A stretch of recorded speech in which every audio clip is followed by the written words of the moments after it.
Ada satu ayat yang kamu hafal sejak kecil. Mazmur 23. Tapi jujur saja, kalau ayat itu benar-benar bekerja, kenapa masalah hidup datangnya semakin gila?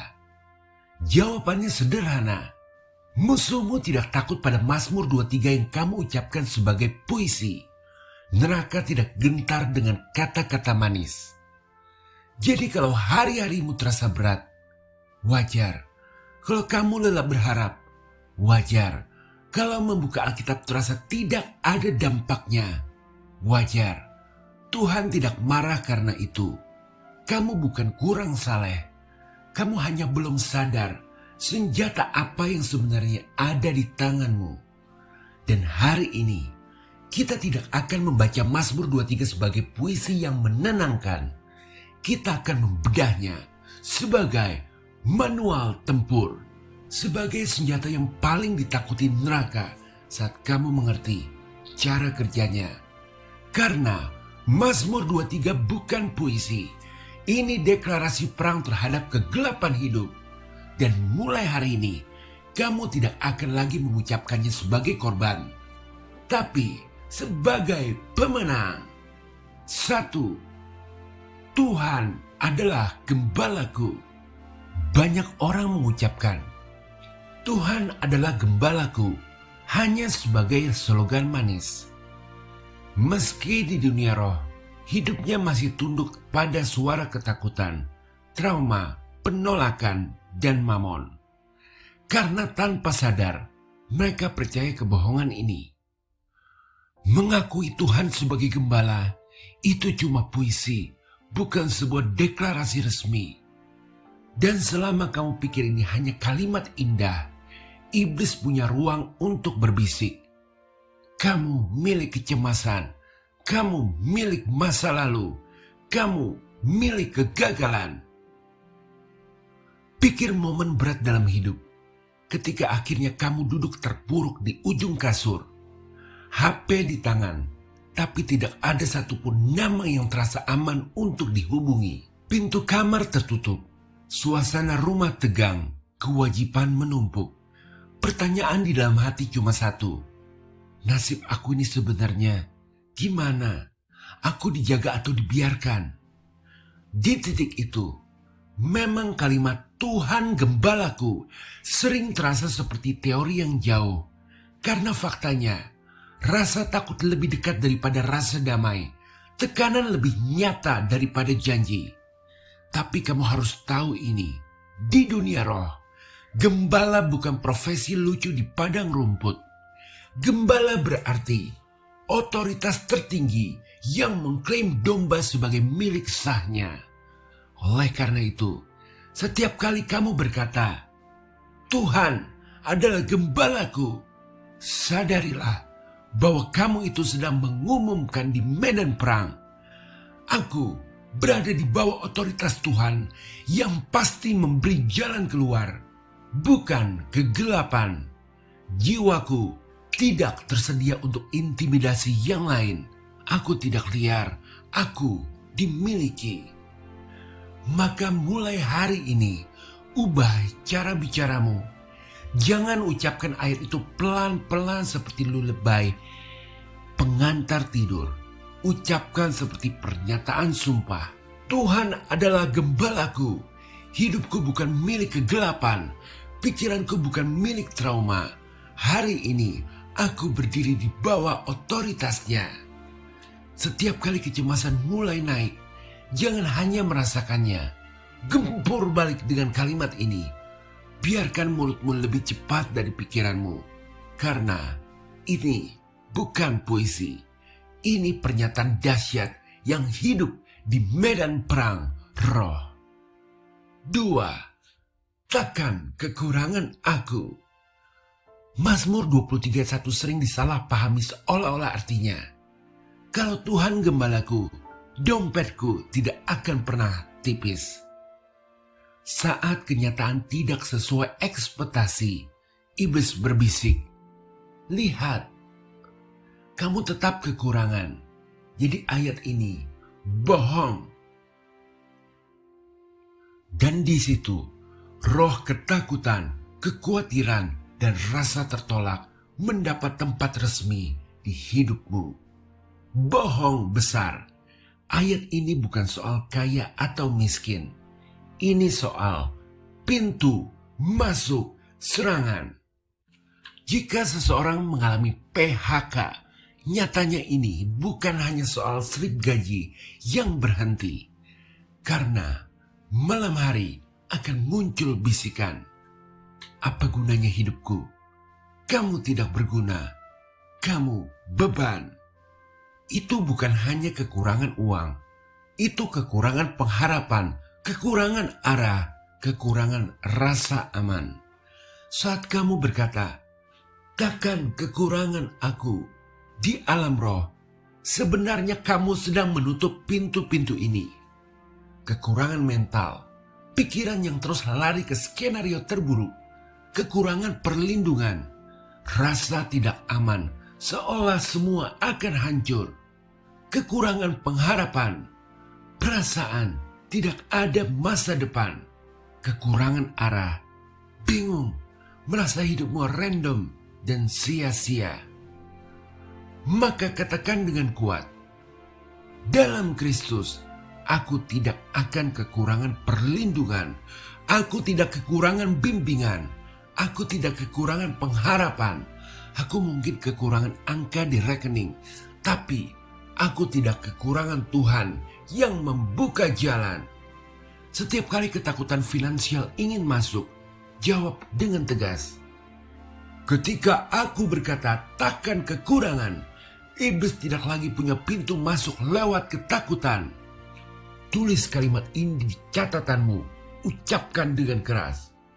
Takkan kekurangan perlindungan, takkan kekurangan pengharapan, takkan kekurangan arah. Karena gembalaku tidak pernah bangkrut. 3. Sekalipun aku berjalan dalam lembah kekelaman, aku tidak takut bahaya, sebab Engkau besertaku. Banyak orang berpikir, kalau Tuhan besertaku, seharusnya tidak ada lembah kekelaman. Jadi, ketika depresi menyerang, ketika tekanan keluarga meningkat, maka simpulkan, berarti Tuhan sudah meninggalkan aku. Itu jebakan. Mazmur 23 tidak pernah janji alur bebas masalah. Mazmur 23 janji, masalah tidak bisa menghabisimu. Ada musim ketika kamu pulang malam, masuk ke rumah lalu pura-pura kuat di depan orang lain. Tapi begitu pintu tertutup, dada terasa sesak, tidur pun tidak menyembuhkan. Bangun dengan rasa berat yang sama, seperti berjalan dalam terowongan panjang tanpa lampu. Itu lembah kekelaman, bukan hanya situasi, tapi tentang hawa perasaan yang menekan. Firman berkata, sekalipun aku berjalan dalam lembah kekelaman, aku tidak takut bahaya, sebab Engkau besertaku. Ini bukan kalimat manis. Ini senjata untuk mengatasi pikiran gelap dan hawa tidak enak. Jadi, saat pikiranmu mulai gelap, berhenti sejenak, tarik nafas dalam, dan ucapkan, aku mungkin sedang di lembah kelam, tapi aku tidak sendirian. Engkau besertaku, kehadiranmu adalah tamengku. Bayangkan sebuah perisai tak terlihat di sekelilingmu. Serangan mungkin tetap datang, tapi mereka tidak bisa menembus sampai ke rohmu. Ulangi berkali-kali, sekalipun aku berjalan di lembah kelam, sampai jiwamu ikut percaya. Ini bukan janji bebas masalah. Ini jaminan bahwa masalah tidak bisa menghabisimu. 4. Gadamu dan tongkatmu, itulah yang menghibur aku. Banyak orang pikir, kalau Tuhan sayang, Dia cuma akan menghibur, bukan menegur. Mereka mau Tuhan pakai gada untuk pukul musuh, tapi menolak tongkat yang menarik mereka saat hampir tersesat. Akhirnya, mereka tetap terbuka pada jebakan yang sama, dosa yang sama, hubungan toksik yang sama, lalu menyalahkan Tuhan ketika terluka lagi. Bayangkan momen ketika jarimu sudah hampir mengirim chat ke seseorang yang kamu tahu akan menyeretmu kembali ke lubang yang sama. Tapi tiba-tiba ada dorongan kuat di hati. Jangan, stop. Bukan takut, tapi peringatan lembut dari Tuhan. Sadarilah, itu tongkat yang menarikmu, bukan untuk mempermalukanmu, tapi untuk menyelamatkanmu dari perangkap. Di sisi lain, ada situasi di mana nama kamu difitnah, posisimu diganggu, tapi entah bagaimana rencana jahat itu runtuh sendiri, kadang tanpa kamu tahu detailnya. Itu gada yang bekerja di balik layar. Otoritas Tuhan memukul mundur rencana iblis. Lihat dua hal ini, gada dan tongkat sebagai senjata. Gada, kuasa Tuhan yang menghancurkan serangan dari luar. Tongkat, bimbingan dan koreksi Tuhan yang melindungimu dari dalam. Katakanlah, Tuhan, pakai gadamu untuk mematahkan setiap rencana iblis yang mengepungku. Dan pakai tongkatmu untuk menarikku setiap kali kakiku melangkah ke arah yang salah. Berhenti melawan koreksi Tuhan. Setiap kali kamu merasa digelitik untuk berhenti dari satu kebiasaan gelap atau menjauh dari satu orang yang menarikmu turun, itu bukan Tuhan mau hidupmu sempit. Itu Tuhan mengamankan garis pertahanan dari dalam. Gada melindungi dari luar, tongkat melindungi dari dalam. Dua senjata ini akan membuat iblis tidak punya celah. Sekarang, dengar baik-baik. Keajaiban Mazmur 23 ini tidak akan bekerja kalau kamu masih memegang kompromi yang sama. Kamu tidak bisa berkata, Tuhan gembalaku, tapi tetap membiarkan roh lain mengembalakan hatimu lewat kebencian, okultisme, ramalan, pornografi, atau kepahitan yang kamu pelihara. Kamu tidak bisa meminta gada dan tongkatnya bekerja kalau setiap kali tongkat itu menyentuh, kamu marah dan lari kembali ke lubang yang sama. Ini bukan tentang menjadi sempurna, ini tentang berhenti hidup ganda. Pilih garismu. Kalau kamu mau melihat keajaiban Mazmur 23 jadi kenyataan, bukan sekedar poster, maka hari ini kamu harus putuskan, aku berdiri di pihak siapa? 5. Engkau menyediakan hidangan bagiku di hadapan lawanku. Iblis ingin kamu percaya bahwa kamu boleh damai kalau semua masalah sudah selesai. Jadi kamu tunda bersukacita, tunda bergerak, tunda membangun, menunggu nanti kalau semuanya beres. Itu jebakan penundaan. Kamu dibuat hidup di ruang tunggu yang tidak pernah selesai.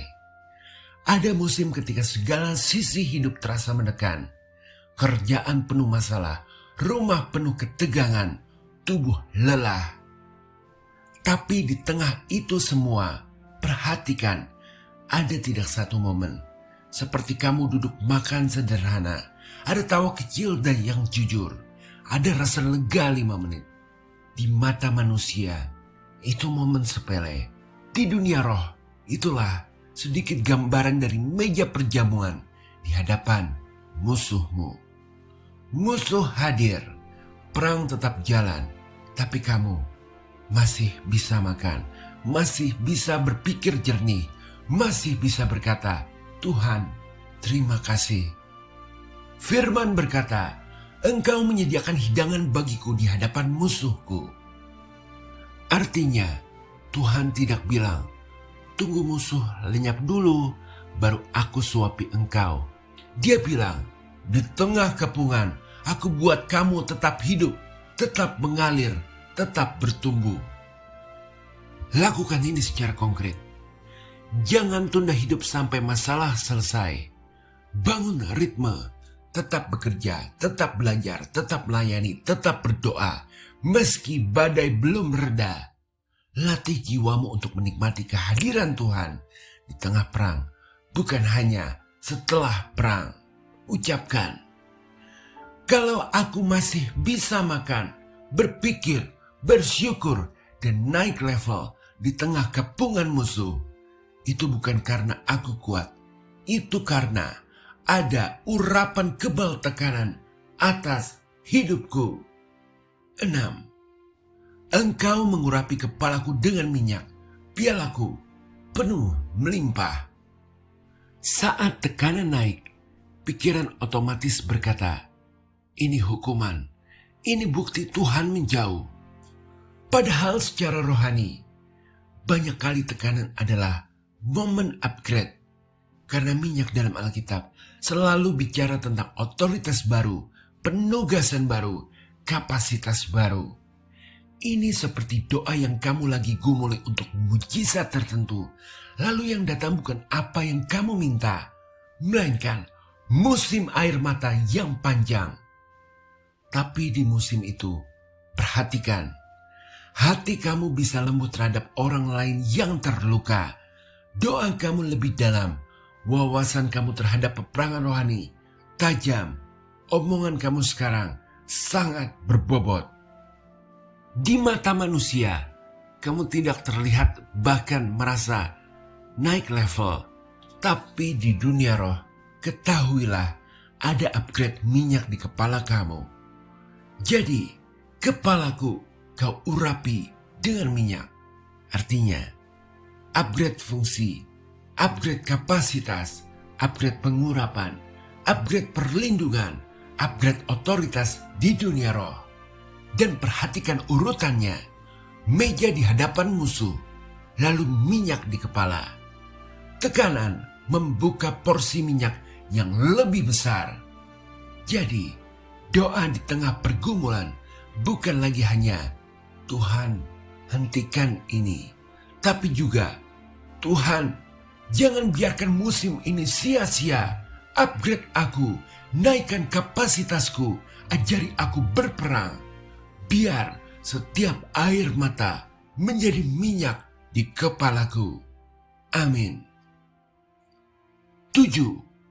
Kebajikan dan kemurahan belaka akan mengikuti aku seumur hidupku, dan aku akan diam dalam rumah Tuhan sepanjang masa. Kata yang dipakai di bahasa Ibrani untuk mengikuti adalah radab. Berarti arti mengikuti yang benar di sini adalah memburu, mengejar. Tapi banyak dari kita hidup dengan mindset sebaliknya. Apapun yang aku lakukan, ujungnya pasti gagal. Selalu ada aja yang salah. Sepertinya sial mulu. Ini deklarasi yang tanpa sadar menggundang kegelapan untuk menempel. Coba lihat ke belakang 5-10 tahun hidupmu. Pada momen dimana kalau semuanya tergantung kekuatanmu, kamu harusnya sudah hancur, sudah gila, sudah bercerai, sudah hilang. Tapi entah bagaimana, ada tangan yang jaga, ada pintu yang tiba-tiba terbuka, ada orang yang tiba-tiba datang menolong, ada kesempatan kedua yang kamu tidak layak terima. Intinya, hoki. Tapi itu bukan kebetulan, melainkan itu kebajikan dan kemurahan yang memburumu. Mazmur 23 mengajarkan, sesungguhnya kebajikan dan kemurahan akan mengikut aku seumur hidupku. Itulah gambaran kehadiran dua malaikat penjaga, malaikat kebajikan, perlindungan, perkenanan, jalan yang dibukakan, malaikat kemurahan, pengampunan, pemulihan, penyertaan lembut. Mereka tidak pasif, mereka mengejar langkahmu. Jadi, mulai hari ini, perhatikan kata-kata yang kamu pakai tentang masa depanmu. Ganti, aku selalu sial, dengan kebajikan dan kemurahan mengejarku hari ini. Ganti, pasti berantakan lagi dengan sekalipun aku berjalan di lembah kelaman, kebajikan dan kemurahan tidak akan tinggalkan jejakku. Setiap pagi sebelum kamu sentuh HP, ucapkan, kebajikan dan kemurahanmu memburuku hari ini. Apapun yang iblis rencanakan, dua malaikat ini bergerak lebih cepat. Sekarang jangan hanya dengar, kita masuk ke doa. Kalau memungkinkan, berhenti sejenak dari aktivitas lain. Kalau kamu bisa, letakkan tanganmu di atas dada atau di kepala, tutup mata dan izinkan rohmu menangkap apa yang akan kamu ucapkan. Formatnya begini, saya akan mengucapkan satu kalimat. Kamu ulangi dengan suara yang bisa kamu dengar sendiri. Kita mulai. Ucapkan ini. Tuhan adalah gembalaku. Aku bukan milik kegelapan. Aku bukan milik trauma. Aku bukan milik ketakutan. Aku adalah milik sah Kristus. Aku menutup setiap pintu bagi roh kekurangan. Aku tidak kekurangan perlindungan. Aku tidak kekurangan pengharapan. Aku tidak kekurangan arah. Gembalaku cukup bagiku. Sekalipun aku berjalan dalam lembah kekelaman, masalah tidak akan menghabisiku. Sebab Engkau besertaku. Kehadiranmu adalah tameng di sekelilingku. Tuhan, pakai gadamu untuk menghancurkan setiap rencana iblis di sekelilingku.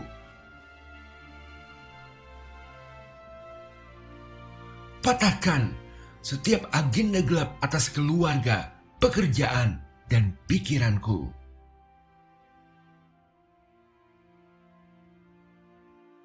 Dan pakai tongkatmu untuk menarikku ketika aku hampir tersesat.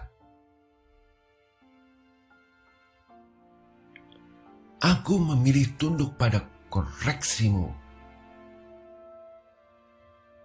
Aku memilih garismu, bukan kompromiku. Engkau menyediakan hidangan bagiku di hadapan musuhku. Aku menolak menunda hidup sampai masalah selesai.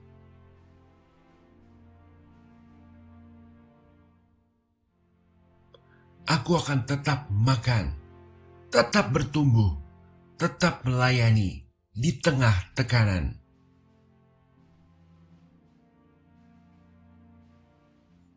Aku berjalan dalam urapan kebal tekanan. Kepalaku kau urapi dengan minyak.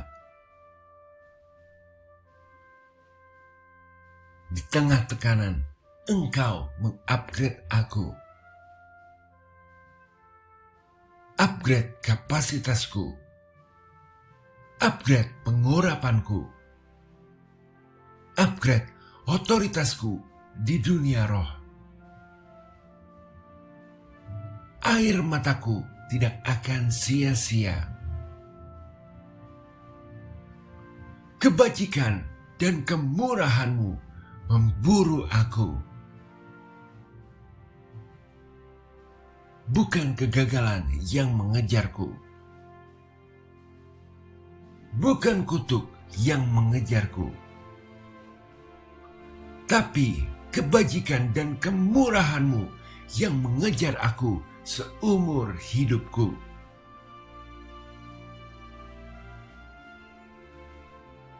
Setiap rencana iblis atas hidupku tertabrak oleh kebajikan-Mu. Setiap tuduhan atas hidupku tertelan oleh kemurahan-Mu.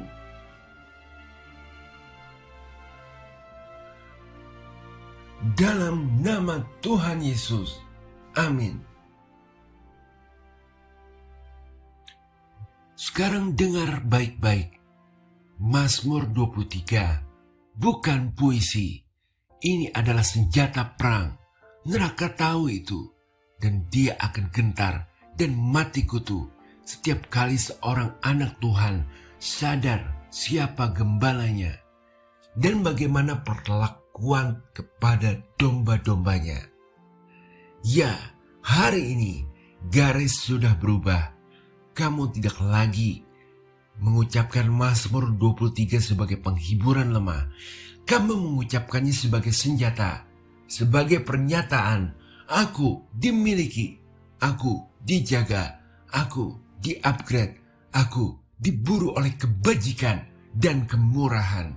Dan mulai hari ini, setiap kali kamu membaca Mazmur 23, ingat terus, ini bukan puisi, ini senjata perang yang baru saja kamu aktifkan di medan rohani hidupmu. Haleluya. Amin. Tuhan Yesus memberkati.